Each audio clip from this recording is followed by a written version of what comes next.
সন্তানহারা এক মা। নমস্কার।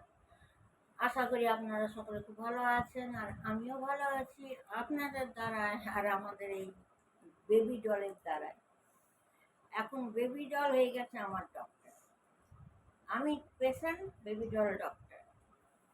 তো আগের থেকে অনেক ফিট অ্যান্ড ফাইন আছি। এক তো মানুষ বলে না যে ডাক্তারিতেই সব কিছু হয় না, মেডিসিনে কিছু হয় না, মানুষকেও পাশে থাকতে হয়।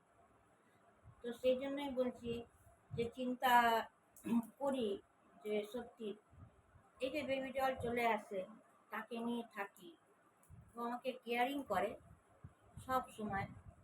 জল দিচ্ছে, ওষুধ দিচ্ছে, চা দিচ্ছে, খাবার দিচ্ছে, খেতে ভালো লাগছে না জোর করে খাওয়াচ্ছে। এটা বিশাল বড় একটা আমার পাওনা। মানে ওকে যদি কোনো গিফটও দিই সেটাও কম হবে, এর কোনো ভাষাই নেই। এই টাকা দিয়েও ঋণ শোধ করা যায় না। এইবারে বলি, বেবি ডল 3টে চ্যানেলেই গান করছে, নাচ করছে। বেবি ডলের কথাতেই বলবো আমি।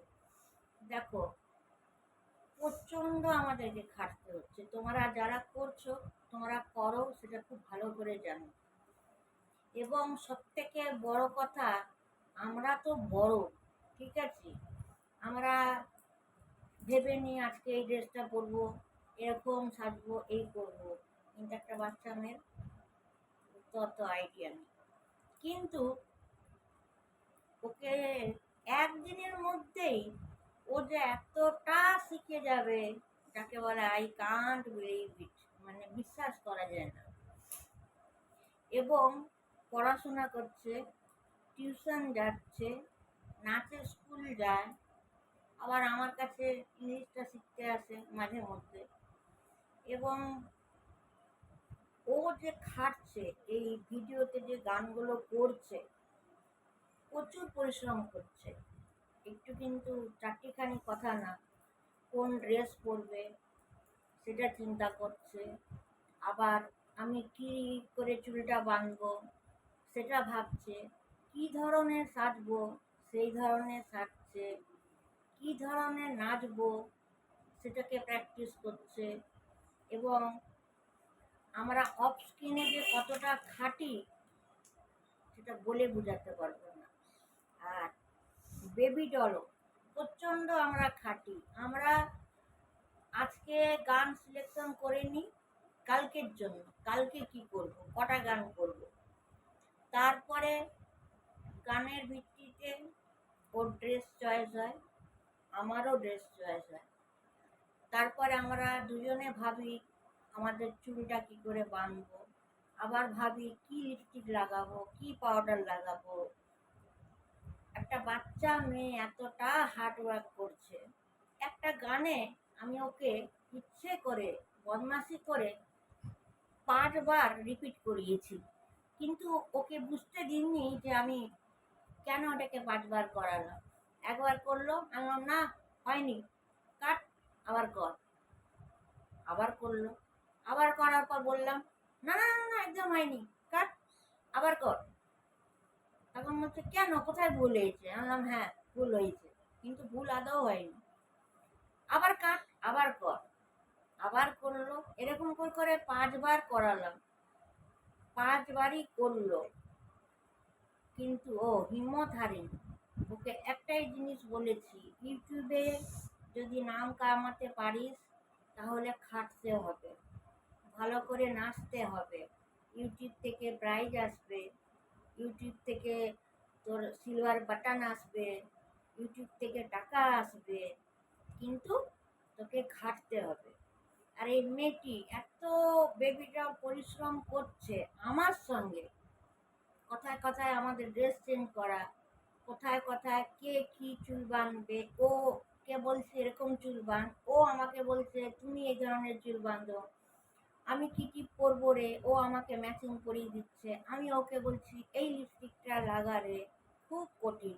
তার আগে একটা বাচ্চা মেয়ে একটা গানে যে নাচবে, সেটাকে চিন্তা করছে কি করে নাচবো। তো খুব খুব খুব হার্ড ওয়ার্ক করছে। তো আমি এটাই চাইবো সকলকে, এই বেবি ডলকে তোমরা সকলে আশীর্বাদ দাও, ভালোবাসা দাও, আর কিছু দরকার নেই। কোনো টাকা প্রাইজ বড় কথা না, সে তো পাবে বেবি ডল, সেটা আলাদা ব্যাপার। কিন্তু সব থেকে বড় দরকার তোমাদের ভালোবাসার আশীর্বাদ, ও যাতে এইভাবে এগিয়ে যেতে পারে। তাই জন্যই তো সন্তানহারা মাদের আমি শুধু মাদেরকে নিয়েই চলবো, আর ঘুরি ঘুরি বাচ্চা বাচ্চা সন্তানদের নিয়ে চলবো।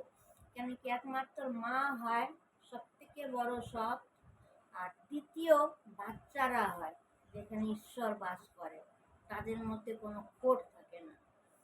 তো আমরা যে অফ স্ক্রিনে পার ডে যে এত গান ছাড়ছি, মানে আমরা নাঝাল হয়ে যাই। জল খাবার টাইম পাচ্ছে না, একটু চা খাবার, চাটাকে ঠান্ডা হচ্ছে 4 বার গরম করছে ও। হ্যাঁ, বা ও হয়তো ম্যাগি খাচ্ছে, ওর ম্যাগিও ঠান্ডা হয়ে গেল, সে তার প্র্যাকটিস করেই যাচ্ছে, আবার গিয়ে ম্যাগি গরম কর। তাহলে ভাবো আমরা কতটা খাচ্ছি, খেতেই ভুলে যাচ্ছি। চা ঠান্ডা হয়ে যাচ্ছে, ওর ম্যাগি ঠান্ডা হয়ে যাচ্ছে, কুরকুরা খুলে রেখেছি, সেতিয়ে গেছে। কিন্তু দেখো আমাদের দুজনের মন খাবার দিকে নেই। আমাদের দুজনের মন আমরা কি করে ভালো ভালো গান তোমাদেরকে দেব, কিভাবে নাচাবো, পুরো ক্রেডিটটা হচ্ছে বেবি ডল। একে আশীর্বাদ করুন, লাইক শেয়ার কমেন্ট সাবস্ক্রাইব করুন। আশীর্বাদটা ভেরি মাছ জানে অনেক দূরে যেতে পারে। আর আমাকে সাপোর্ট করুন যাতে আমি ওকে তুলতে পারি, অনেক দূর নিয়ে যেতে চাই, যাতে ও বিশাল নাম কামাক। এটাই সব থেকে বড় কামনা করুন বেবি ডল। ঠিক আছে, এটাই বললাম যে খুবই কষ্ট আমাদের। আমরা সকাল থেকে বিকেল 7টা অবধি যেই ধরনের খাটি, সেটা যারা তোমরা নাচ গান করছো তোমরাই তো বলতে পারবে যে কতটা কষ্ট, তাই না? এইভাবে আশীর্বাদ দেবেন বেবি ডলকে আর আমাকে, আর লাইক শেয়ার কমেন্ট করুন। ধন্যবাদ।